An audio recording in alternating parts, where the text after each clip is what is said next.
बिस्मिल्लाहिर्रहमानिर्रहीम, अस्सलाम वालेकुम। अली सलमान न्यूज़ वन के तमाम नाजरीन को sports one world cup special में एक दफ़ा फिर खुश आमदीद कहता है कि जहाँ पे रोज़ाना रात 11 बजे हम इस महफिल को, इस बज़्म को सजाते हैं और आपके लिए जो रोज़ाना खेले जाने वाले मैचेस हैं उन पे तबसरे और तज्जिए लेकर हाजिर होते हैं। आज एक और बड़ा अच्छा मैच इस लिहाज से खेला गया कि दोनों ही टीमें अपनी साख के लिए और अपनी प्राइड के लिए इस मैच में शिरकत कर रही थी।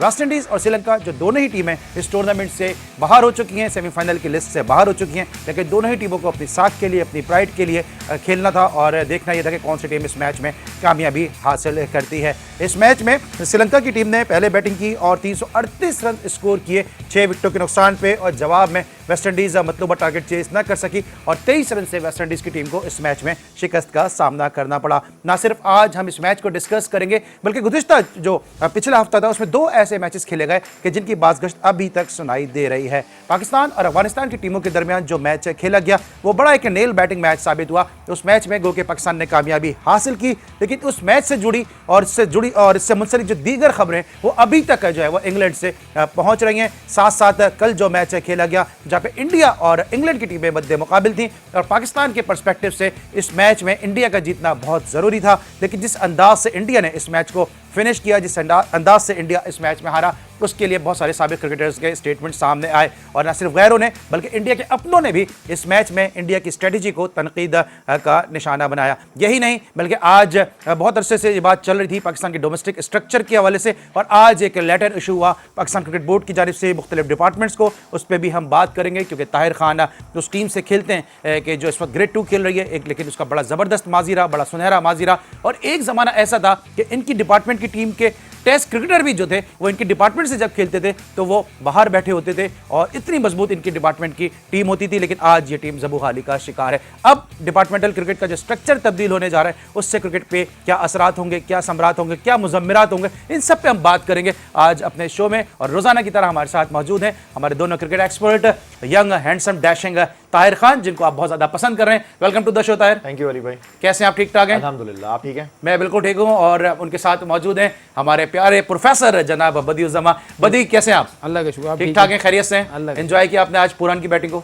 बिल्कुल, दोनों तरफ से सेंचुरियां बनी तो आज मजा है कि इसको आपने जैसे कहा था कि मैच बड़ा होगा और आज आप दोनों जरा मगरूर फील कर रहे होंगे। नहीं ऐसा होता है, कभी क्या ऊपर नीचे होती है, क्रिकेट है, ज़ाहिर है एक दिन एक का दिन होता है। लेकिन आज आपके पास पूरा मौका है, आप रिकॉर्ड लगा सकते हैं। नहीं, आप रिकॉर्ड बताते हैं इसलिए हम लगा नहीं सकते। चलिए हम बात करेंगे ताहिर खान से, गुफ्तगू का आगाज करेंगे। ताहिर, जिस तरह से इस मैच की शुरुआत हुई, जो श्रीलंका और वेस्ट इंडीज दोनों टीमें अपने साथ के लिए, अपनी प्राइड के लिए खेल रही थी, एज ए क्रिकेटर बताइए कि जब आप ऐसा कोई मैच खेल रहे हैं कि टूर्नामेंट में इसकी लोगों की अहमियत नहीं होती है, अफादियत नहीं होती, उस क्या एक प्लेयर की फीलिंग होती है? अली भाई ज़्यादा देखें, यही देखा गया है कि जब टूर्नामेंट से आप बाहर हो जाते हैं तो फिर जो मैनेजमेंट है वो आपको बिठा के एक छोटा सा लेक्चर देती है कि जी आप अपने है तो बाहर होगा टूर्नामेंट से, आप इसको तो हम वापस नहीं आ सकते, at least just play for your respect, अपनी कंट्री के लिए खेलें, अपने लिए खेलें, अपना एटलीस्ट फिनिश अच्छा करें। तो जब आप वापस अपने होम ग्राउंड जाएंगे तो एटलीस्ट आपको क्रिटिसाइज कम से कम किया जाएगा। तो जब आप नंबर ऑफ विक्ट्री के साथ जाएंगे,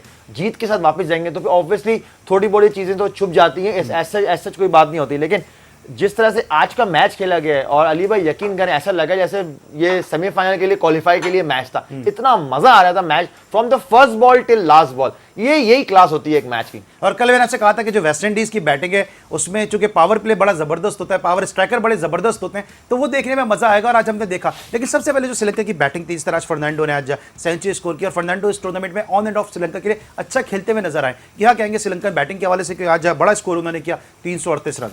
बिल्कुल, आज सबसे पहले तो उनको पार्टनरशिप बहुत अच्छी मिली, 93 रन का ओपनिंग स्टैंड मिला, और उसके बाद जो श्रीलंका की फ्रेंडो वैसे ही फॉर्म में आज उनके 3 माने भी चले, उन्होंने भी आखिरी में आगे 45 रन किए। तो ये था कि आज उनकी बैटिंग जो थी वो पूरी स्ट्रेंथ के साथ आए और कहीं भी वो फंसे नहीं हैं। अक्सर ये होता था कि मैच में वो फंस जाते थे जिसकी वजह से उनकी बैटिंग स्ट्रगल कर जाती थी, लेकिन आज उन्होंने अगेंस्ट वेस्ट इंडीज़, क्योंकि उनके ज़्यादातर फास्ट बॉलर ही हैं, तो उन्होंने बड़ी अच्छी बैटिंग की और प्रूव किया कि वो जो है अब देखें, मेरे ख्याल में आज उनके अगर आप देखें पॉइंट्स तो उनके 8 पॉइंट हो गए, तो अगला अगर वो मैच जीते हैं तो 10 पॉइंट उनके भी हो जाएंगे। लेकिन यहाँ पर वो मार खा रहे हैं सिर्फ और सिर्फ, हम कह रहे हैं सेमीफाइनल की दौड़ से बाहर, सिर्फ और सिर्फ अगर उनका रन रेट बेहतर हो जाता है तो 10 पॉइंट उनके भी हैं। तो ये है कि करीब करीब है, बहुत मुश्किल है, लेकिन करीब करीब इंग्लैंड के वो भी हैं, लेकिन इनका जो रन रेट है वो माइनस। अगर बदिया अभी हमें बता रही हैं, आप हमें डरा रहे हैं। नहीं, डरा नहीं रहा, मैं आपसे ये कह रहा हूँ कि देखिए अगर 10 पॉइंट अगर उनके भी हो जाते हैं तो ये उनके लिए बुरा सफर नहीं है। जैसे वो स्ट्रगल कर रहे थे तो उनके आगे 4 मैच जीतना, उसके बाद 2 मैच उनके बारिश की नजर हुए, तो ये उनके लिए बुरा सफर नहीं है मेरे ख्याल। बुरा सफर नहीं है। आज श्रीलंका की बैटिंग ने बड़ी जबरदस्त परफॉर्मेंस दी। इससे पहले जो वनडे क्रिकेट में श्रीलंका का जो हाईएस्ट स्कोर था वो 398 रन था 5 विकेटों के नुकसान पे कीनिया के खिलाफ। इसके अलावा उन्होंने 363 रन भी स्कोर किए 5 विकेटों के नुकसान पर स्कॉटलैंड के खिलाफ, लेकिन किसी भी टेस्ट नेशन के खिलाफ 338 रन आज वो बनाने में कामयाब हुए, क्योंकि जो इनका वनडे क्रिकेट में सबसे बड़ा स्कोर भी है। और इतने बड़े स्कोर को चेस करने के लिए वेस्ट इंडीज की टीम जा रही थी, लेकिन पूरन ने आज बड़ी उम्दा कारकर्दगी का मुजाहरा किया। लेकिन जिस तरह से आज फील्डिंग की है श्रीलंका ने, उसने भी आज पूरा मौका दिया है वेस्ट इंडीज को। काफी कैचेस भी ड्रॉप हुए, क्रिस गेल के भी 2 कैचेस के करीब ड्रॉप हुए, तो स्लॉपी फील्डिंग नजर आई है श्रीलंका की तरफ से। अरे भाई दोनों की तरफ से अगर देखा जाए तो, लेकिन श्रीलंका क्योंकि जब आप अपना डिफेंड कर रहे होते हैं टोटल को, तो फिर आपको फील्डिंग 200% ज्यादा देनी पड़ती है, क्योंकि अगर बॉलर बैट बॉल भी कर रहा होता है, आपको उसकी बाउंड्री रोकनी है, कोई कैच नहीं भी है तो आपको कैच उसका बनाना होता है। श्रीलंका डेफिनेटली, क्योंकि इस वर्ल्ड कप में हमें ये लग रहा था कि ये एटलीस्ट टॉप 5 में तो आएगी, लेकिन जो फील्डिंग स्टैंडर्ड इस दफा श्रीलंका ने शो किया, मतलब इससे बहुत डिसअपॉइंट हुए हैं। इवन श्रीलंका की मैनेजमेंट, उनके प्लेयर्स और उनका क्राउड भी बहुत डिसअपॉइंट होगा, क्योंकि श्रीलंका की फील्डिंग एक वक्त में ग्राफ उसका टॉप ऑफ द लेवल जा रहा था और साउथ अफ्रीका के निस्बतन उनको मिला रहे थे एक टाइम पे, लेकिन अब उनका ग्राफ आहिस्ता आहिस्ता नीचे आता जाए, तो ये डेफिनेटली बहुत एक तशवीशनाक बात। अजय, बड़ी जबरदस्त सेकेंडिंग खेली निकोलस पूरन ने, और उन्होंने अपनी अहमियत को, अपनी अफादियत को साबित किया, और उनका किसी भी अंदाज के क्रिकेट में यह हाईएस्ट स्कोर भी है। अगर मैं उनके वनडे क्रिकेट की बात करता हूँ तो 63 उनका हाईएस्ट स्कोर है। इसके साथ साथ T20 इंटरनेशनल में पूरन का जो हाईएस्ट स्कोर है वो है 58 रन। 55 रन उन्होंने हाईएस्ट बनाए फर्स्ट क्लास क्रिकेट में, 89 रन बनाए उन्होंने लिस्ट ए की क्रिकेट में, और 81 रन बनाए T20 जो डोमेस्टिक T20 होता है उसमें। तो उसको देखते हुए आज उन्होंने जो जबरदस्त इनिंग खेली है वो बड़ा जबरदस्त एक स्कोर था। और कोई प्रेशर होगा पूरन पे इतने बड़े स्कोर को चेस करते हुए, या आपको लगता है कि अपने नेचुरल वो खेले वो?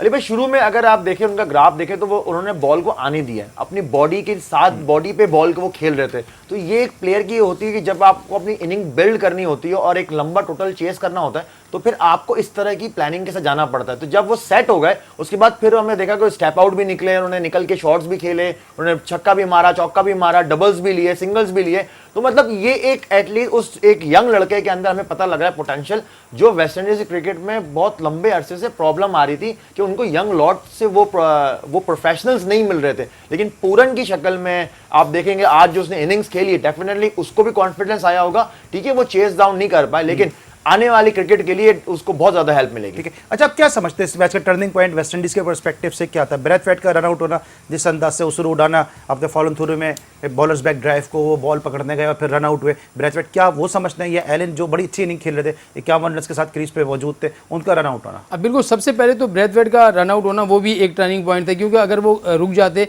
तो फिर बहुत आसानी होती दूसरी तरफ से पूरन को जो बैटिंग कर रहे थे। लेकिन उनके आउट होने के बाद जब जो आखिरी में रन आउट हुआ है पूरन, जो रन नहीं था लेकिन वो चल पड़े, वो जिसकी वजह से 51 रन पे वो रन आउट हुए, तो वो मेरे ख्याल में टर्निंग पॉइंट था, क्योंकि बहुत आसानी के साथ 10-11 रन बहुत आसानी के साथ वेस्ट इंडीज चेस कर रहा था। उनका आउट होना इस मैच का टर्निंग पॉइंट था। और उसके बाद जो मैथ्यूज को ओवर दिया, तो उन्होंने हालांकि बॉलिंग पूरे टूर्नामेंट में उन्होंने ऐसी इतनी बॉलिंग नहीं की, लेकिन आज उनको जो है एंड में उन्होंने ओवर दिया, तो उन्होंने बड़ी ज़बरदस्त तरीके से उसको पूरन का आउट किया। तो यही है कि 3 रन आउट इस आज रनिंग बिटवीन द विकेट आप देखें कि वेस्ट इंडीज़ के 3 खिलाड़ी जो है रन आउट हुए।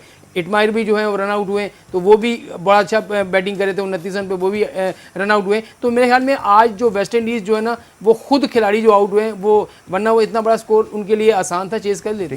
क्रिस गेल का क्या लगता है आपको? क्रिस गेल का अब इंटरनेशनल जो कैरियर है क्या वो खत्म हो गया? क्योंकि इसके बाद भी क्रिस गेल ने कहा था एक सीरीज और खेलेंगे, उसके बाद फिर वो रिटायरमेंट का फैसला करेंगे। अली भाई मैं तो एक नाम दिया गेल दी फेल। इस पूरे वर्ल्ड कप में जो गेल दी फेल का उनको जो एक हैशटैग मिला है, ये बहुत डेंजरस है उनके कैरियर के लिए, क्योंकि कोई भी अली भाई जो आपका इस किस्म का प्लेयर होता है जो एग्रेसिव खेलता है, वो कभी भी ये नहीं चाहता कि इस तरह से उसको सेंड ऑफ हो।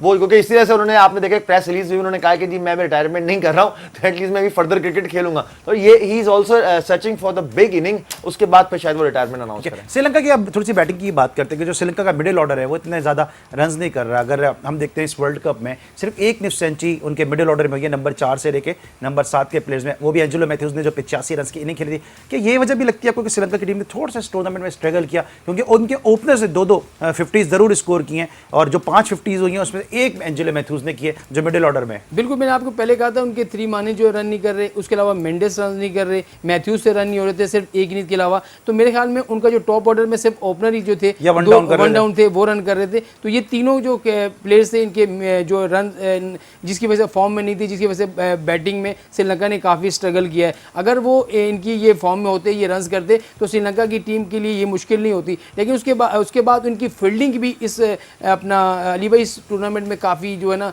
जैसे पहले दिलशान, दूसरे जयसूर्या वगैरह जब होते थे उनकी आउट क्लास फील्डिंग हुआ, वाज बड़ी अच्छी फील्डिंग बहुत अच्छी करते थे। लेकिन इस यहाँ पर उनको थोड़ी सी प्रॉब्लम जो है वो बॉलिंग में भी हुई है, फील्डिंग में भी हुई है, और सबसे ज़्यादा प्रॉब्लम जो उनको हुई है वो बैटिंग में उनका मिडिल ऑर्डर का ना चलना है।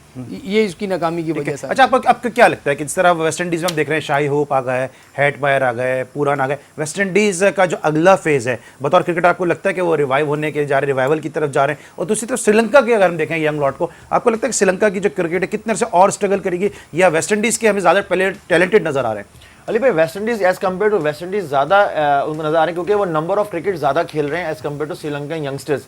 ये आप T10 में भी नजर आएंगे, ये T20 में भी नजर आएंगे, ये जगह जगह पे इनको वेस्ट इंडीज बोर्ड भेज रहा है to get experience from the different leagues और डिफरेंट प्लेयर के साथ खेलने का। श्रीलंका की बात यह कि संगाकारा का मैं एक स्टेटमेंट पढ़ रहा था, तो वो ये कह रहे थे कि हमारा ये सेटबैक है क्योंकि हमारे डोमेस्टिक स्ट्रक्चर से हमें वो लड़के नहीं मिल रहे जो जब हम आए थे जिस लॉर्ड्स के साथ तकरीबन 10-12 लड़के इकट्ठा आए थे, तो फिर वो अंडर 19 के थ्रू श्रीलंका की टीम में आए थे। तो ये प्रॉब्लम वहां पर भी आ रही है। प्रॉब्लम तो वेस्ट इंडीज के पास भी बोर्ड में, इनके पास भी अंडर 19 से लॉर्ड 1 साल आती है, फिर 4 साल का गैप आ जाता है। तो ये इस प्रॉब्लम श्रीलंका में भी आ रही है कि एक दफा आती है फिर 4 या 5 साल का गैप। आप श्रीलंका गए, हम सब ये बात करते हैं कि जी पाकिस्तान में अगर क्रिकेट को बेहतर कर दे तो आपको स्कूल क्रिकेट अच्छी करनी होगी, और पूरी दुनिया में बिलखुसूस पूरे एशिया में सबसे अच्छी जो स्कूल क्रिकेट है वो श्रीलंका में होती है। जब वहां पे स्कूल क्रिकेट से टैलेंट सामने नहीं आ रहा, फिर हम ये बात क्यों करते हैं कि जो स्कूल क्रिकेट है वहां से प्लेयर हमें मिलेंगे? अली भाई, डिपेंड करता है ना, क्योंकि जो नंबर ऑफ क्रिकेट वो लोग खेलते हैं उनके एक तो जो रेशो है क्रिकेट खेलने का वो कम है। हमारे उनका पूरे मुल्क का कर लें तो हमारे शायद कराची या लाहौर मिला के शायद एक बनता है, वो भी कॉलेज और आप स्कूल को मिला लें। एक तो ये फर्क है सबसे बड़ा बात। फिर सेकेंडली जो वहां पर वो लोग ज्यादा प्रेफर करते हैं एजुकेशन पे, कि बच्चों को छोटी एज में कि आप एजुकेट हो, उसके साथ क्रिकेट हो। तो कुछ लोग क्रिकेट कंटिन्यू करते हैं, कुछ नहीं कर पाते, क्योंकि हमारे यहाँ बिल्कुल बरक्स है। अगर क्रिकेट खेल रहा है तो फिर उसको क्रिकेट में डाल देते, तो एजुकेशन से बिल्कुल दूर कर देते। तो ये मैं समझता हूँ कि थोड़ा सा एक फर्क। अच्छा, इसके साथ साथ क्लब क्रिकेट भी बड़ी ऑर्गेनाइज है श्रीलंका में। अगर आप बात करते हैं स्कूल क्रिकेट, क्लब क्रिकेट, अब हम भी यहाँ पे बात करते हैं, अभी जो जिस लेटर की हम बात कर रहे हैं जो आज इशू किया पीसीबी ने, उस पर भी हम जरूर आपके फाइनल थॉट्स लेंगे आप लोगों के दोनों के। लेकिन क्लब क्रिकेट की भी बात की जाती है। क्लब क्रिकेट पाकिस्तान में तबाहाली का जबूहाली का शिकार है, तबाह हो रही है। श्रीलंका में तो क्लब क्रिकेट भी बड़ी जबरदस्त है। देखिए अली भाई, जो आपने क्लब क्रिकेट की बात की, आप खुद क्लब क्रिकेट खेलें। आप मुझे ये बताएंगे, जब पहले क्रिकेट हुआ करती थी, शादाब ग्राउंड हुआ करता था, मंसूरा, यूसुफ प्लाजा के पीछे ग्राउंड, यानी कि इतने ग्राउंड होते थे, उस तमाम सिमेंटेड विकेटें होती थी, और क्लब के इतने टूर्नामेंट हुआ करते थे कि एक बंदा सोचता था कि मैं आज ये टूर्नामेंट खेलूँ, पूरे हफ्ते एक टीम को जो है ना वो क्लब के मैचेस खेलना पड़ते। वो चीज़ अब खत्म हो गई। जब से ये हमारी जो क्रिकेट थोड़ी सी टेक्नोलॉजी तब्दील हुई है, तो बहुत ज़्यादा वो क्लब क्रिकेट पे काफी फर्क पड़ा। लेकिन वहाँ श्रीलंका में ये है कि वो आज तक पुरानी क्रिकेट को नहीं भूले। वो वैसे ही क्लब क्रिकेट खेलते हैं, वैसे ही कॉलेज क्रिकेट खेलते हैं, वैसे ही यूनिवर्सिटी की क्रिकेट होती है, और ग्रास रूट उन्होंने अभी तक रखा। ग्रास रूट क्रिकेट को उन्होंने अभी तक बरकरार रखा है। जो क्लब क्रिकेट की बात की है, बदी ने मुझे अच्छी तरह याद है, जब खालिद लतीफ बहुत छोटे थे और मलिर कैंट में क्रिकेट खेलते थे, जब उनकी एक मैच में वो आउट हो जाते थे तो दूसरे ग्राउंड में जाके वो बैटिंग करते थे। इतनी ज्यादा जो रेगुलर क्लब क्रिकेट उस वक्त हुआ करती थी, जो अब हम मिस कर रहे हैं। इस वक्त लेंगे एक छोटा सा ब्रेक, लेकिन जब ब्रेक पर जाएंगे उससे पहले refreshment moment bye Tang. Nicely played. Crystal Mendes that time. Whistle. Shot.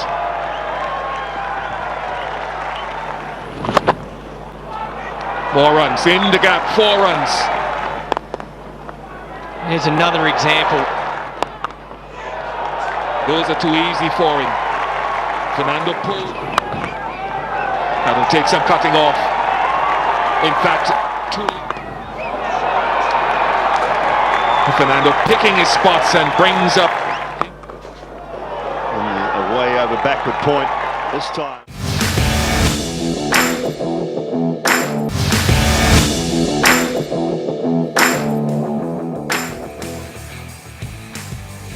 Welcome back after break. आप देख रहे हैं sports one world cup special. और ब्रेक पर जाने से पहले हम बात कर रहे थे श्रीलंका और वेस्ट इंडीज के दरमियान खेले जाने वाले मैच के बारे में, लेकिन अब हम बात करेंगे प्रोग्राम के इस दूसरे हिस्से में जो गुज़िश्ता चंद दिन पहले जो मैचेस खेले गए, जिसमें पाकिस्तान और अफगानिस्तान की टीमों के दरमियान मैच खेला गया। उस मैच के हवाले से अब तक बात चल रही है और टॉक ऑफ द टाउन बनी हुई है। उस मैच में अफगानी जो प्लेयर्स का जो रवैया था, जो अफगान के फैंस का बिहेवियर था, उस पर अभी तक बहुत सारे लोग बात कर रहे हैं। साथ साथ कल जो मैच इंडिया और इंग्लैंड की टीमों के दरमियान खेला गया, उस मैच को लेकर भी बहुत ज़्यादा बातचीत की जा रही है। ना सिर्फ सरहद पार बल्कि दुनिया भर से जो क्रिकेट फैंस हैं, क्रिकेट सपोर्टर्स हैं, एक्स क्रिकेटर्स हैं, एक्सपर्ट्स हैं, एनालिस्ट हैं, सबके सब इस मैच को डिस्कस करते नजर आ रहे हैं। लेकिन पहले बात करेंगे हम पाकिस्तान और अफगानिस्तान के दरमियान जो मैच खेला गया, जो एक मैच नहीं बल्कि उसको एक जंग में तब्दील कर दिया गया। क्या वजूहात थी जिसकी वजह से पाकिस्तान जैसी एक मजबूत टीम जो दुनिया क्रिकेट की एक सुपर पावर है, उसको बेबी ऑफ क्रिकेट अफगानिस्तान के मद्दे मुकाबिल लाके इस तरह से खड़ा किया गया जैसे कोई एक जंग जारी है, ग्राउंड के अंदर भी, ग्राउंड के बाहर भी। और पाकिस्तान के सपोर्टर्स, अफगानी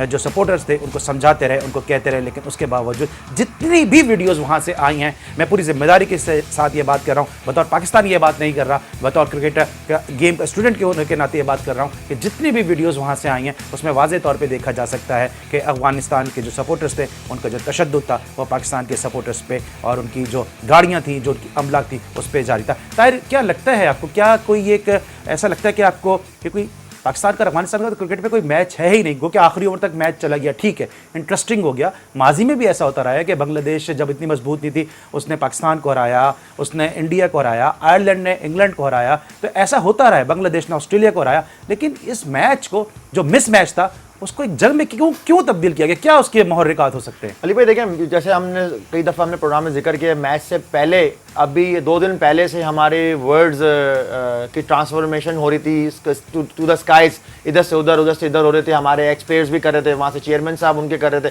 ठीक है, उनके चेयरमैन जो भी कर रहे करने थे, वो तो मोटिवेट कर रहे हैं अपने प्लेयर को। उसने कहीं ये नहीं मेंशन किया कि जी मैं तो पीसीबी के चेयरमैन से मुखातिब होकर बात कर रहा हूँ कि जी आए हमसे क्रिकेट सीखें।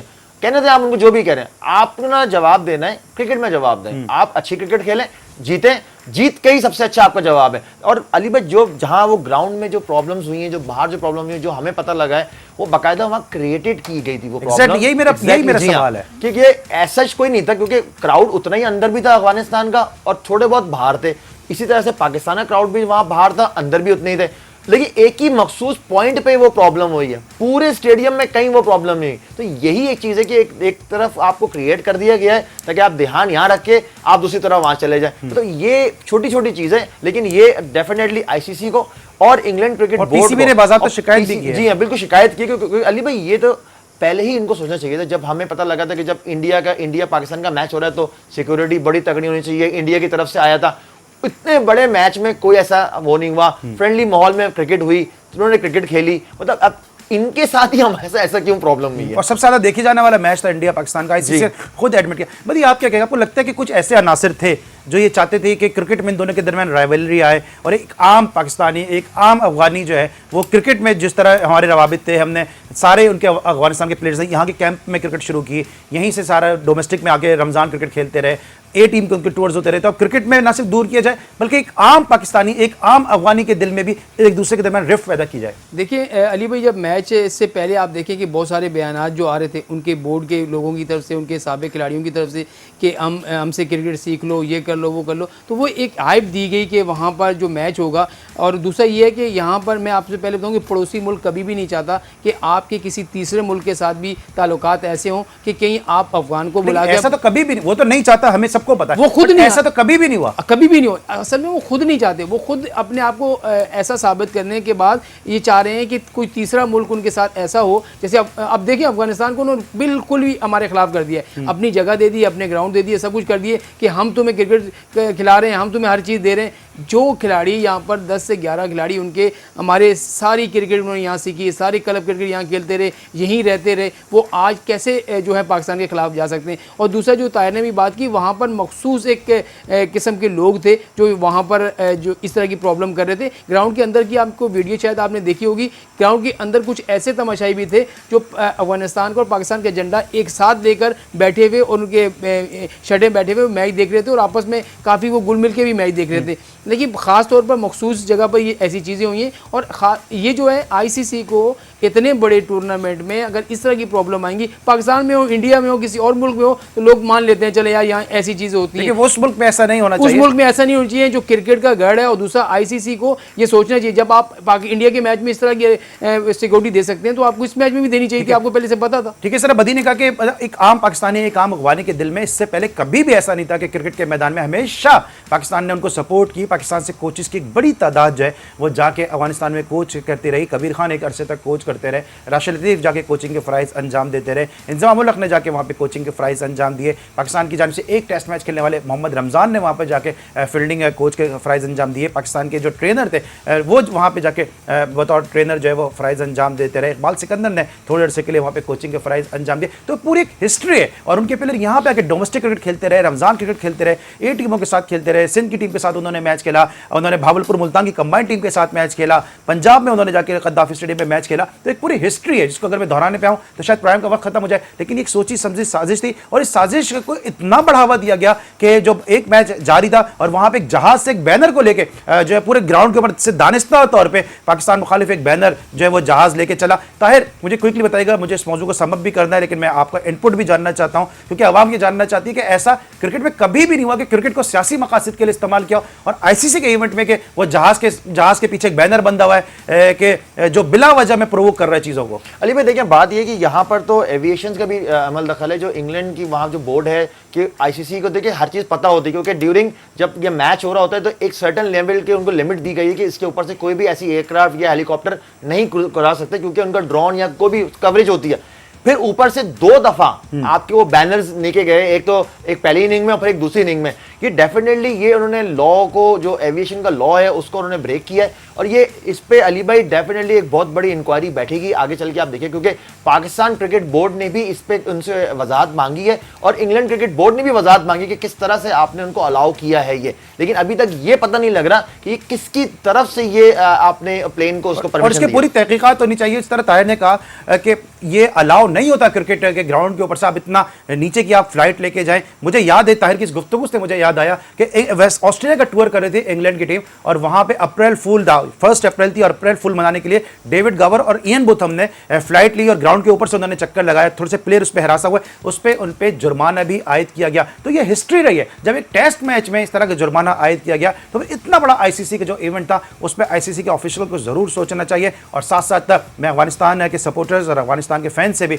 इस प्रोग्राम की तवज्जो से जरूर मैं रिक्वेस्ट करूंगा कि खुदारा इस साजिश को समझें और आपके हमारे साथ हम पे हम बड़े अच्छे क्रिकेट के ताल्लुकात हैं, बड़े अच्छे रवाबित हैं और हमारे बड़े एहसानात हैं। तो ऐसा ना हो कि आप इन एहसानात को जब फरामोश करें तो दुनिया आपको फिर किसी और नाम से पुकारे। लेकिन कल एक और मैच खेला गया जहां पे इंग्लैंड और इंडिया की टीमें मद्दे मुकाबिल थी। इस मैच से पहले बहुत ज़्यादा ये बात की जा रही थी कि शायद एक एक्स क्रिकेटर ने भी कहा, पाकिस्तान के बासित अली ने, कि इंडिया शायद इस मैच को जानबूझ के दानिस्ता तौर पर हार जाए। भारत के कुछ सहाफ़ियों ने यह भी कहा कि अगर जी भारत इस मैच को दानिस्ता तौर पर हार गया हम अपने स्पोर्ट्स डेस्क बंद कर देंगे, हम अपना मीडिया के कैरियर ख़त्म कर देंगे। लेकिन आज जब ये उनसे जब बात की जाती है, जब उनसे पूछा जाता है तो उनका ये कहना होता है जी मैं तो खामोश खड़ा था, वो दूसरा वाला बंदा बोल रहा था। तो ये सब बदी आपने भी सुना होगा कि मैं तो खामोश खड़ा था, दूसरा बंदा बोल रहा था और हुआ वही। क्योंकि अगर चले बासित अली ने कहा, ठीक है मैं मानता हूं कि बासित अली आउट स्पोकन है, वो ज्यादा बात कर जाते हैं, लेकिन अगर गंगोली ये बात कर रहा है, अगर नासिर हुसैनी ये बात कर रहे हैं, अगर वकार यूनुस ये बात कर रहे हैं, अगर भारत के कुछ जो संजीदा सहाफ़ी हैं वो ये बात कर रहे हैं, तो फिर तो गलत तो नहीं कहा था बासित अली ने। बिल्कुल ऐसे सही।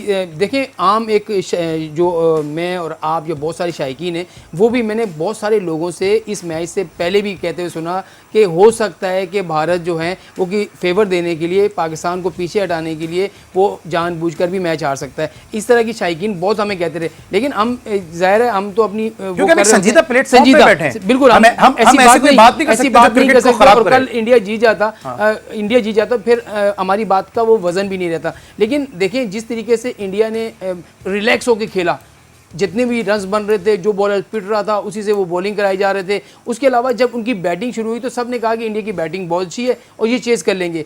लेकिन जब मैंने आपको पहले बताया कि 10 से 12 ओवर में जब 73 बॉलों पे पहली 50 हुई है तो उसी वक्त लोगों ने समझना शुरू कर दिया था कि ये दाल में कुछ काला है। और ऐसा बीच में उन्होंने महसूस नहीं होने दिया। आप देखें कि 15 ओवर से लेकर आपको 35 या 40 ओवर तक महसूस नहीं होने दिया कि इंडिया चेस की तरफ नहीं जा रहा। लेकिन बीच में फिर वो 7-8 ओवर ऐसे आए जिसमें बाकायदा तौर पर पांड्या इतना अच्छा खेल रहे थे, फिर वो स्लो हुए, आपने भी देखा, मैंने भी देखा। उसके बाद महेंद्र सिंह धोनी पे इतनी तनकीद हो रही है, गंगोली हो गया, वहाँ के जितने भी ऐसे क्रिकेटर हैं। आज ने बात की, वहाँ का मीडिया, अली भाई, इंडिया की मीडिया आप देखें, सोशल मीडिया देखें, वहाँ पर भारतीय खिलाड़ियों को बहुत आड़े हाथों लिया जा रहा है। क्या कहेंगे ताहिर, आपका क्या है? क्योंकि देखें ना ये बात बदी कर रहे हैं ना अली सलमान, ना बासित अली, ना पाकिस्तान का एक आम शायर।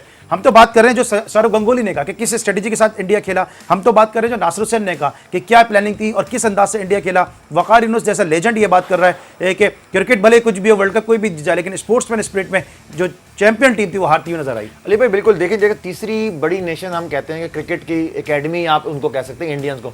उन्होंने वो क्रिकेट खेली है जो कोई सोच भी नहीं सकता था। देखिए हम जो बात कर रहे थे कि हम तो अपने बेनिफिट के लिए अगर सोच रहे हैं ना कि यार वो अगर जीतेगा या वो हारेगा तो हमें नुकसान होगा, या वो जीतेगा तो हमें, या हम जीतेंगे या उसको वो हारेगा, वो तो अपनी जगह। लेकिन जो क्रिकेट धोनी ने, MS धोनी ने खेली, क्या उनसे खाली ये पूछें कि नंबर ऑफ डॉट बॉल्स, जो आपका हैशटैग दिया हुआ है Dhoni the finisher the game, और आपने 46 मोर देन 46 गेम्स आपने अपने खुद सिंगल हैंडेड जिताए, जहां 100 रन चाहिए थे आपने जिताए। लेकिन इस मैच में आके आपको क्या होगा? तो फिर running between the wicket, Ali भाई आप सिंगल ले रहे हैं, बाय वॉक करके आप जा रहे हैं, आपको वहां पर 8 रन 10 रन का एवरेज चाहिए और आप वॉक करके जा रहे हैं। मतलब ये तो साफ इंडिकेशन है, या तो आपको बाहर से क्लियर मैसेज आ गया कि जी हमें मैच नहीं जीतना, या तो आप ये डायरेक्ट बोलते हैं आवाम के सामने या मीडिया के सामने। इंडिया का मीडिया वो ये बात भी करता है कि इंडिया के लिए as compare to England, Pakistan से सेमीफाइनल खेलना ज्यादा आसान है क्योंकि इंग्लैंड की टीम ज्यादा मजबूत है और खास तौर से क्योंकि वो अपनी कंडीशन में खेल रहे हैं।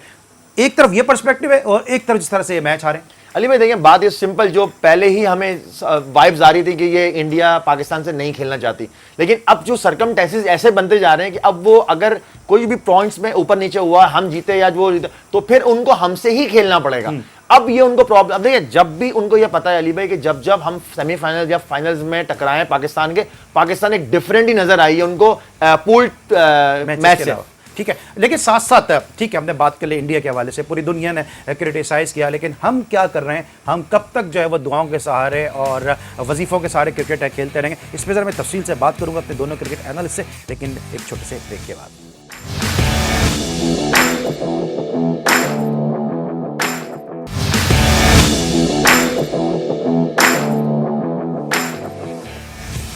Welcome back after the break. आप देख रहे हैं sports one world cup special, और ब्रेक पर जाने से पहले हम बात करते हैं इंडिया की इंग्लैंड के खिलाफ जिस स्ट्रेटेजी के साथ वो मैच खेला। लेकिन सवाल ये पैदा होता है, ठीक है हम इसको क्रिटिसाइज कर रहे हैं, हम इसको एनालाइज कर रहे हैं, लेकिन हमारी अपनी भी इसमें कोताहियाँ हैं। आखिर हम क्यों अब क्रिकेट में जो अपना जो राइवलरी है उसको मद्देनजर रखते हुए क्यों हम उन पर वो जो डिपेंड कर रहे हैं, उनकी परफॉर्मेंस पर डिपेंड कर रहे हैं कि वो इस तरह खेलें तो हम पहुँच जाएंगे, वो उस तरह खेलें तो हम पहुँच जाएंगे, वो अपनी कारकर्दगी को बेहतर क्यों नहीं करते? भाई हम क्यों डिपेंड करें? कब तक जो है जब वर्ल्ड कप शुरू होगा, तो मुझे तो लगता है अगली दफ़ा जब वर्ल्ड कप शुरू होगा, जिस तरह रमज़ान से पहले बाजार में खजूरें आ जाती हैं, तस्बीहें आ जाती हैं, जानमाज़ें आ जाती हैं और टोपियां आ जाती हैं, इस तरह ऐसा लगता है वर्ल्ड कप से पहले अब यही तैयारी हुआ करेगी। बिल्कुल ऐसा नहीं होना चाहिए अली भाई। जब आप वर्ल्ड कप खेलने जा रहे हैं आपको तैयारी भी करनी चाहिए, और उसके अलावा इतने मौके ही नहीं आनी चाहिए कि फलाना हमारे लिए दुआ करे, फलानी टीम हारे और फलानी टीम जीते तो हम पहुंच जाएंगे। आपकी परफॉर्मेंस शुरू से ही ऐसी होनी चाहिए थी, जहां हम हारे, आज उस टीम से जिससे हम हार रहे थे आज वो टीम बाहर हो चुकी है। तो कहने का मकसद है कि आप अगर जब वर्ल्ड कप खेलने जाएं तो टीम को एक ऐसी टीम अपनी कारकर्दगी पे नजर रखनी चाहिए, दूसरी की कारकर्दगी अपने जोरे बाजू पे भरोसा करते हुए हमें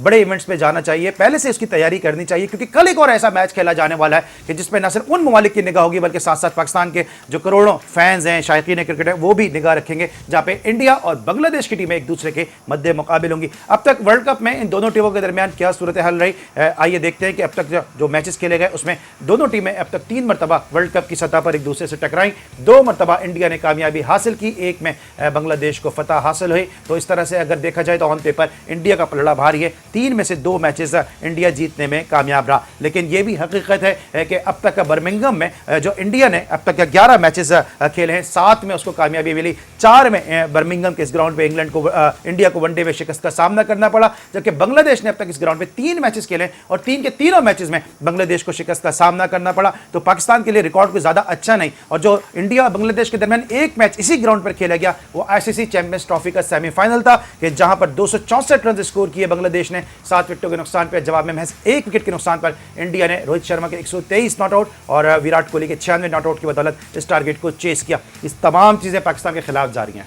अली भाई देखें जो भी है कि लेकिन बांग्लादेश की हम भूलना नहीं चाहिए, क्योंकि बांग्लादेश के इस वक्त बैटिंग ऑर्डर बहुत तगड़ा है और इवन जो ऑलराउंडर्स जो परफॉर्म नहीं कर रहे थे, महमूदुल्लाह वापस फॉर्म में आ गए, तो वो भी एक, और फिर मेहदी हसन के नीचे से फिर सैफुद्दीन, मतलब एक बांग्लादेश की टीम भी एक तरह से अच्छी है अगर आप इंडिया को देखें। लेकिन इंडिया का साइकोलॉजिकल थोड़ा सा ये डाउन हुए होंगे, क्योंकि इनको कल जो हार मिली है बहुत, और फिर ऊपर से जो क्रिटिसाइज हुआ है, definitely being a professional cricketer जो भी होगा वो जरूर देखता जरूर है इस चीज को, वो थोड़ा सा लेकिन आपको लगता है क्रिटिसाइज होना अच्छा हो गया, क्योंकि अब पूरी फोर्स के साथ, पूरी ताकत के साथ बांग्लादेश से इंडिया की टीम खेलेगी। क्योंकि अगर इंडिया की टीम को यहां पे शिकस्त होती है और फिर अगला मैच श्रीलंका से होता है, वहां पे भी क्रिकेट है, शिकस्त हो सकती है, इस तरह श्रीलंका खेला है, तो फिर इंडिया के अपने भी लाले पड़ सकते हैं। अली भाई बिल्कुल डेफिनेटली, क्योंकि जो पूल टेबल है इस वक्त सबके लिए वो ओपन है, 3-4 टीमों के लिए तो ओपन है, क्योंकि इनको हर हाल में, क्योंकि अगर अब इनको पछतावा होगा कि अगर कल का मैच कोई 19-20 होता है तो फिर इनको इंग्लैंड के मैच में होगा कि यार हम लोग काश थोड़ी एफर्ट करते, जीत जाते तो आज ये नौबत नहीं आती। देखिए ऑस्ट्रेलिया की यही बात है ना, ओवरऑल मैच बाय मैच जीतेगा, उन्होंने किसी को देखा ही नहीं क्या क्या नहीं किया। ताहिर अब कल इंडिया बांग्लादेश मैच है, अगर हमारे पर्सपेक्टिव से खुदा करे अल्लाह करे कि इंडिया इस मैच में कामयाबी हासिल करता है और फिर बांग्लादेश को हमसे खेलना, और अगर हम जीत जाते हैं तो हम भी 11 पॉइंट के साथ आ जाएंगे, तो फिर हम डिपेंड करेंगे न्यूजीलैंड और इंग्लैंड के मैच पर कि वहां क्या सूरत हाल होगी। इस पूरे सिनारियो को किस तरह समाप्त करेंगे? बिल्कुल, मैं ये इंडिया को लाजमी कल मैच जीतना है, इस वजह से जीतना है। हम तो कह रहे हैं जीतना है, हम भी दुआ कर रहे हैं, लेकिन उनको अपने लिए भी मैच जीतना है। खुदा न खास्ता अगर देखें ना, अगर इंडिया की टीम अगर कल मैच हार जाती है तो अगला मैच अगर श्रीलंका, क्योंकि फॉर्म में श्रीलंका के नहीं, क्योंकि क्रिकेट है, इसमें जो कुछ भी हो सकता है। उस दिन हार गए तो वो कहते हैं ना, दूसरे के लिए गड़ा खोदने से बेहतर है उसी में। अच्छा, पाकिस्तान के लिए एक ब्लेसिंग और भी है कि as compare to India, Sri Lanka के क्रिकेट के रवाबित पाकिस्तान से बहुत अच्छे हैं। बिल्कुल, ये बात भी है कि श्रीलंका पाकिस्तान के साथ हमेशा से, श्रीलंका ने मुश्किल वक्त में पाकिस्तान का साथ दिया है, दोनों ने एक दूसरे का साथ दिया है, क्योंकि इतने जो भी कुछ हुआ था वो श्रीलंका के साथ हुआ था, लेकिन उसके बाद भी वो यहाँ पर आए, उनके क्रिकेटर्स आते रहे, तो ये उनका बड़ापन है कि वो पाकिस्तान के साथ आज भी वैसे ही हैं। लेकिन इंडिया को कल का मैच लाजमी खुद भी जीतना होगा, और अगर नहीं जीते तो फिर आगे श्रीलंका से हार गए तो फिर जैसे कैसे कौन सा मुंह लेके जाएंगे तो आपको ही पता है, वो भी बार हो सकते हैं। ठीक है, और कुदरत जो इस वक्त पाकिस्तान की हर तरह से मदद कर रही है। पाकिस्तान ने कमबैक भी किया, बांग्लादेश से पाकिस्तान का जब मैच खेला जाएगा उस वक्त न्यूजीलैंड और इंग्लैंड का मैच भी हो चुका होगा, रन रेट भी पाकिस्तान के जहन में होगा। फिर श्रीलंका से आखिरी मैच इंडिया को खेलना है। श्रीलंका जो है, अगर क्रिकेट में बात की जाए तो पाकिस्तान का बहुत करीबी मुल्क में शुमार किया जाता है, तो बहुत सारी चीजें जो पाकिस्तान को फेवर कर रही हैं। लेकिन एक चीज जो फेवर नहीं कर रही है क्रिकेटर्स को और क्रिकेट के हलकों में इस हवाले से बहुत बेचैनी है, वो है अब नया डोमेस्टिक स्ट्रक्चर। तो आज एक लेटर इशू हुआ पाकिस्तान क्रिकेट बोर्ड की जानिब से, और उस लेटर में बहुत सारी ऐसी चीज़ें थी जिसमें ताहिर खान का इनपुट और बदी का इनपुट हम जरूर जानना चाहेंगे। लेकिन जो चीज़ा उसमें बातें थी वो ये थी कि अब जो डोमेस्टिक स्ट्रक्चर है, फर्स्ट क्लास स्ट्रक्चर है, वो 16 टीमों से कम करके अब 6 टीमों पे महदूद कर दिया गया। और उसमें जिस तरह से टीमों की फॉर्मेशन होगी वो पंजाब सेंट्रल, ये पंजाब सेंट्रल एक पूरा जो पंजाब का रीजन है उसमें 3 टीमों को शामिल किया जाएगा, जो लाहौर, सियालकोट और फैसलाबाद से इस पंजाब के सेंट्रल में शामिल होंगी। पंजाब सिदरन में मुल्तान और भावलपुर को शामिल किया जाएगा, जबकि सिंध में कराची, हैदराबाद, लाड़काना, केपीके में पेशावर, एबटाबाद और फाटा, बलूचिस्तान में कोयटा, डेरा मुराद जमाली, नौदरन में इस्लामाबाद, गिलगित बिल्तिस्तान और आज़ाद जम्मू कश्मीर। क्विकली बताएगा, 1 मिनट है मेरे पास, ये सब क्या होने जा रहा है भाई? अली भाई मुझे तो कुछ समझ में नहीं, लेकिन आप देखें ना, एक तरफ आप ये भी बोल रहे कि डिपार्टमेंट क्रिकेट को सपोर्ट करनी चाहिए, लेकिन आपने यहाँ उसमें मेंशन ही नहीं किया। आप बोल रहे हैं कि डिपार्टमेंट क्रिकेट सपोर्ट करे एज अ मतलब उसके अंदर स्पॉन्सरशिप के अंदर या एडमिनिस्ट्रेशन डिपार्टमेंट के अंदर, तो वो अपनी टीमों को क्या करे? या तो आप उनको क्लियर मैसेज दे दें कि अपनी टीमें बंद कर दें, अपने लड़कों को हटा दें, जो आपके ऐसे लड़के हैं एडमिनिस्ट्रेशन डिपार्टमेंट में लगाने वाले इन टीमों के साथ, हम उनको हायर कर लेंगे।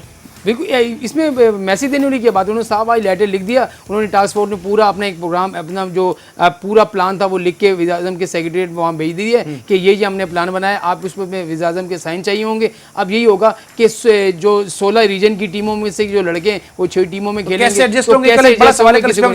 इस पे हम ज़्यादा डिबेट करेंगे अपने दोनों क्रिकेट एक्सपर्ट के साथ, लेकिन जाने से पहले जरा टीवी पे पूछ लो, किसको सपोर्ट कर रहे हैं?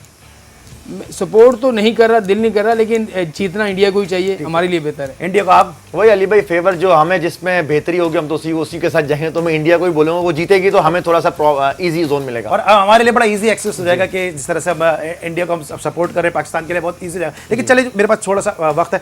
अब जो ये स्ट्रक्चर आ रहा है, जिस तरह से क्विकली मुझे बताइएगा कि किस तरह से कराची की टीम में ही इतना टैलेंट कराची में कि 2 टीमों में एडजस्ट नहीं हो पाता था। अब हैदराबाद से भी अच्छा टैलेंट सामने आ रहा है। जिस तरह मैंने उस दिन बात की थी, एहतेसाम शेख हैं, दानियाल राजपूत हैं, साद खान हैं, ये वो लड़के हैं जो हैदराबाद से बड़ा अच्छा खेल रहे हैं। डेरा लाड़काना से इस तरह वो जाहिद महमूद है, उनके राइट आर्म लेग स्पिनर, और भी इंटीरियर सिंध के अच्छे लड़के। किस तरह से टीम कराची की अगर मैं बात करूँ, कैसे बनेगी सिंध की टीम ये? अरे भाई बहुत मुश्किल काम है, क्योंकि इसमें एक तो आपको फेयर सिलेक्शन कैसे होगी, सबसे बड़ी बात। आपने अगर रीजन का ही मैनेजर ले रहे हैं, रीजन के ही कोच ले रहे हैं, जिसको पता है मेरे लाइकिंग के ये लड़के हैं, वो तो फिर उसी को सिलेक्ट करेगा। और जो लड़का पूरे साल मेहनत कर रहा है वो कब सिलेक्ट होगा? ये वही काम हो गया कि जो लड़का अब चाह रहा था मैं पाकिस्तान खेलूं, अब उसके लिए कराची खेलना भी मुश्किल और हो साथ जाएगा। साथ नजर ऐसे फैसले क्यों सामने आ रहे हैं कि जिससे क्रिकेट को थोड़ा सा डिस्टर्बेंस हो रही है। इससे पहले एक जो ड्राफ्टिंग का सिस्टम आया था उसने भी काफ़ी क्रिकेट को नुकसान पहुंचाया। अभी उसी के असरात से हम निकले नहीं थे कि अब ये आ गया। अल्लाह करे कि ये जो प्रैक्टिकली जो है ये कुछ ज़्यादा बेहतर नताइज लेकर आए, पाकिस्तान की क्रिकेट फ्लरिश करे। कल इसमें ज़्यादा तफसील के साथ बात करेंगे। ताहिर आपका बहुत शुक्रिया, बदी आपका बहुत शुक्रिया। इंशाल्लाह कल रात 11 बजे फिर मुलाकात होगी। अली सलमान को इजाज़त दीजिए, अपना बहुत ख्याल रखिए। अल्लाह हाफ़िज़।